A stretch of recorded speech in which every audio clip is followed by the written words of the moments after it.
اور لوگوں سے چلا چلا کر کہتا تھا, آپ کو ڈسٹرب کرنے کی کوشش کرتا تھا, اور آپ صلی اللہ علیہ وسلم سے لوگوں کو ڈراتا تھا کہ اے لوگوں اس سے دور رہو, یہ جھوٹا ہے, نعوذ باللہ, یہ جادوگر ہے, یہ ساحر ہے, یہ نجومی ہے, یہ آپ کو بھائی بھائی سے جدا کر دے گا, یہ آپ کو ماں باپ سے جدا کر دے گا, یہ آپ کو دین سے جدا کر دے گا, یہ آپ کو باپ داداؤں سے جدا کر دے گا, اس سے دور رہو. لوگوں کو منع کرتا اور اتنا ڈسٹرب کرتے, اتنا چلا پکار کرتے کہ آپ صلی اللہ علیہ وسلم کو کئی بار وہاں سے واپس آ جانا پڑتا.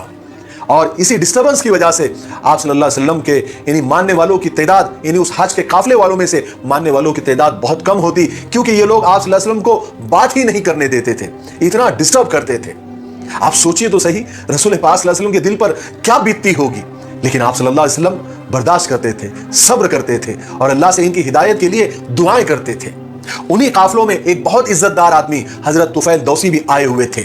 یہ ایک نہایت معزز آدمی تھے, بہت ذہین شاعر تھے. جب یہ حج کے لیے مکہ آئے تو قریش والے سب سے پہلے ان سے ملے اور انہیں رسول پاک صلی اللہ علیہ وسلم سے بچنے کی تاکید کی, دور رہنے کی تاکید کی. کہا کہ تم محمد کے قریب مت جانا, اس کی کوئی بات نہیں سننا, وہ بہت بڑا جادوگر ہے, اس کی بات اگر تمہارے کان میں پڑ گئی تو تم اپنے باپ دادا کے دین سے گئے, تم اپنے رشتہ داروں سے گئے, تم اپنے بھائی بہنوں سے گئے, اس لیے نہ اس کے قریب جانا نہ اس کی بات سننا. جب حضرت طفیل طواف کے ارادے سے کعبہ میں گئے تو وہ اپنے کان بند کر لیتے تھے تاکہ رسول پاک صلی اللہ علیہ وسلم کی کوئی بات ان کے کان تک نہ پہنچ سکے اور نہ اسے سن سکے.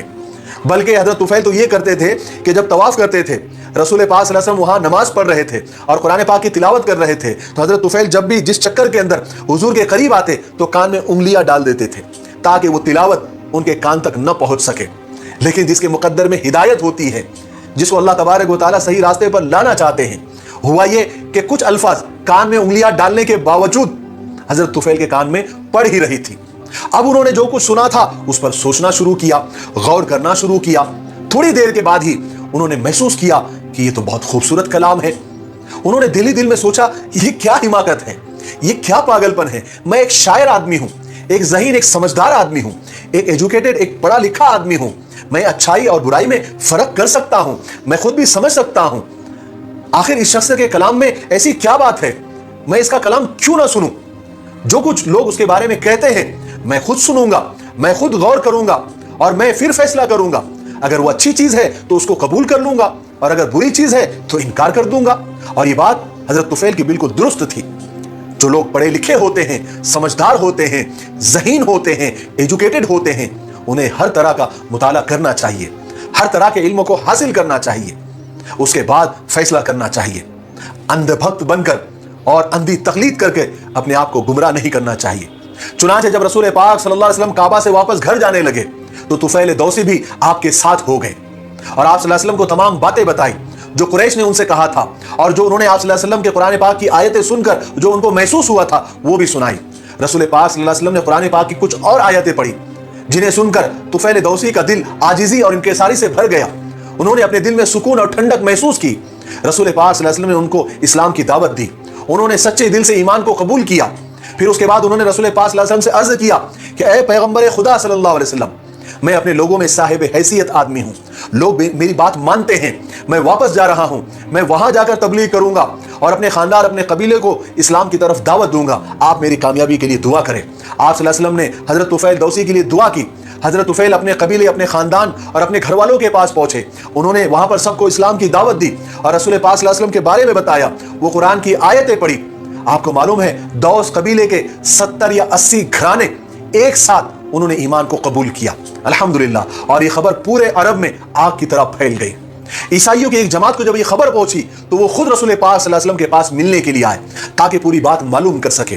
آپ صلی اللہ علیہ وسلم نے انہیں دین کی دعوت دی, قرآن پاک کی کچھ آیتیں ان کے سامنے تلاوت کی جنہیں سن کر ان کے آنکھوں سے آنسو بہنے لگے. انہوں نے ایمان کو قبول کیا, وہ سارے کے سارے ایمان لے آئے. آپ صلی اللہ علیہ وسلم نے جو کچھ کہا انہوں نے اس کی تصدیق کی, اس کو سچ مانا. جب واپس جانے لگے تو قریش کے کچھ لوگ اور ابو جہل ان کو راستے میں ملے.